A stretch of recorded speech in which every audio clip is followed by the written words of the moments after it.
नमस्कार दोस्तों, education classes Ramu में आपका स्वागत करता हूं। दोस्तों, रीट एग्जाम 2024-25 का जो है नोटिफिकेशन आ गया है और उसका फॉर्म अप्लाई होना शुरू हो गया है।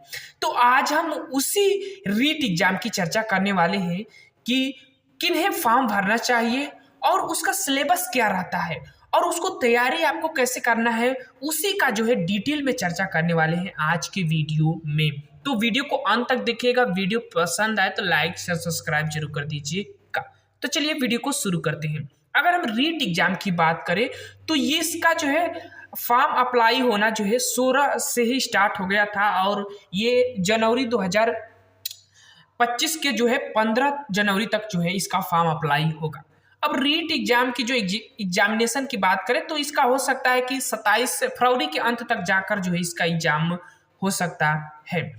फीस के बारे में जब आप इसके साइट पर जाएंगे तो सिंगल पेपर के लिए 550 और बोथ पेपर यानी दोनों पेपर के लिए जो है 750 जो है पैसे रखा गया है। अब यहाँ पर एक चीज ध्यान रखिएगा, जो रीट एग्जाम 2024 है इसमें दो लेवल होता है। एक लेवल 1 जिसको कक्षा 1 से 5 और लेवल 2 जो कि कक्षा 6 से 8 रखा जाता है। एलिजिबिलिटी क्राइटेरिया की अगर हम बात करें तो 10+2 इंटरमीडिएट 50% से अगर आप पास हैं, उसके साथ आप अपियरिंग में अगर कोई भी डिप्लोमा आप किए होंगे टीचिंग से रिलेटेड तो उसमें अपियरिंग होगा तो ये आपके लिए ऑप्शन है कि आप भर सकते हैं इसमें। बाकी आपको पता होगा कि कक्षा 1 से 5 तक के लिए जो डीएलएड होते हैं यानी 2 वर्ष का जो डिप्लोमा किए होंगे वो एलिजिबल रहते हैं, लेकिन कक्षा 1 से 5 में बीएड मान्य नहीं है। कक्षा 6 से 8 में जो है बीएड और डीएलएड जितने भी कोर्स होते हैं वो सभी मान्य रहते हैं। तो ये जो है क्राइटेरिया होता है जो रीट एग्जाम की अगर हम चर्चा करें तो इसमें अगर हम बात करें जो कि रीट एग्जाम एक स्पेशली एग्जाम है, जैसे आप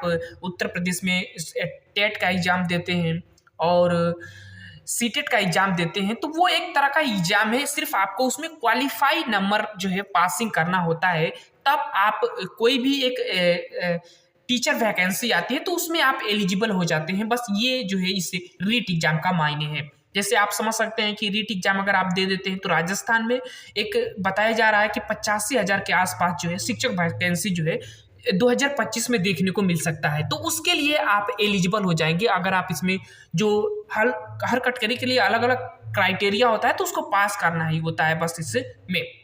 जैसे अगर हम बात करें कक्षा 1 से 5 तक के तो सिलेबस में आप जैसे आप सीटेट का समझिए ना, सिलेबस सेम टू सेम है लेकिन थोड़ा बहुत अंतर होता है। जैसे अगर मान लीजिए कि मैथ से 30 क्वेश्चन पूछता है यहाँ पर, तो 20 क्वेश्चन तो आपको बेसिक मैथ आना चाहिए जो कक्षा 10 तक जो है पूछा जाता है, लेवल उसका होता है।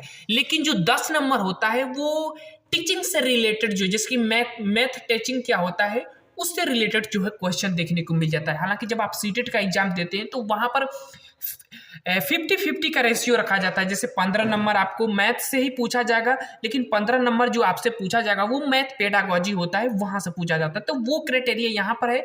20 क्वेश्चन आपको बेसिक मैथ जो कि आप पढ़ते होंगे, बेसिक मैथ वहां से आता है जो कैलकुलेशन बद्ध होता है, और बाकी 10 क्वेश्चन जो होता है वो माइंड सेट जिसको आप पेडागोजी आप कह सकते हैं, वैसे क्वेश्चन जो है देखने को मिलते हैं यहाँ पर रीट एग्जाम में। तो सिलेबस तो सीटेट के समान ही रहता है लेकिन बहुत थोड़ा बहुत अंतर जो है देखने को मिलता है। सिलेबस में बात करके जब है आप कक्षा 1 से 5 तक का पेपर देने जाएंगे तो वहां पर हिंदी का जो है पेपर देखने को मिलेगा जिसमें आपको 30 नंबर होगा। उसके बाद दूसरे नंबर पर लैंग्वेज आपको दी जाएगी, जैसे कि इंग्लिश है, संस्कृत है, बंगाली है, पंजाबी है, गुजराती है, मतलब एक तरह का कई कैटेगरियों का लैंग्वेज होगा। वो आपको ऑप्शनल होगा, जिस चॉइस के साथ आप जा सकते हैं। इंग्लिश के साथ भी जा सकते हैं, संस्कृत के साथ भी जा सकते हैं, लेकिन हमारा एक ही सजेशन है कि अगर आपको इंग्लिश कम आता है तो आप संस्कृत के साथ जाइए। अच्छा खासा नंबर जो है इस संस्कृत में देखने को मिल जाएगा। संस्कृत में अगर हम बात करें तो 10 क्वेश्चन पेडागोजी से होगा।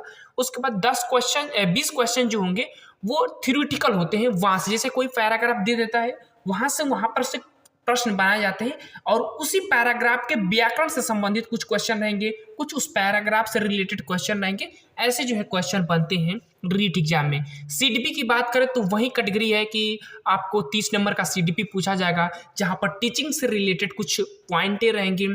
जैसे कुछ नए नए पॉइंट जो है यहाँ पर इंक्लूड किए गए हैं। जैसे हम एक एक सिलेबस की बात करेंगे, एक एक विषय की, तो उसको हम अलग से एक नए वीडियो में बात करेंगे। लेकिन यहाँ पर थोड़ा आसानी से समझिएगा कि सीडीबी के 30 क्वेश्चन जो पूछे जाते हैं वो साइको के ही तो क्वेश्चन रहेंगे, मनोविज्ञान के क्वेश्चन रहेंगे। एक पेडागाजी का भी क्वेश्चन वहाँ पर अच्छा खासा लेवल का जो है देखने को मिलता है, जिसको आप टीचिंग मेथड भी कहते हैं। वहाँ से अच्छे खासे क्वेश्चन जो है सीडीपी में देखने को मिलते हैं और सिलेबस में दिया भी गया है। उसके बाद मैथ का तो आपको हम बता ही दिए। ईडब्ल्यूएस की अगर हम बात करें, ईवीएस की बात करें, तो ईवीएस में एक समझ से समझिए कि जो कक्षा 1 से 8 तक का जो ईवीएस होता है उसी से रिलेटेड जो है क्वेश्चन देखने को मिलते हैं। 10 क्वेश्चन पेडागोजी से देखने को मिलेगा यहाँ भी ईवीएस में से भी।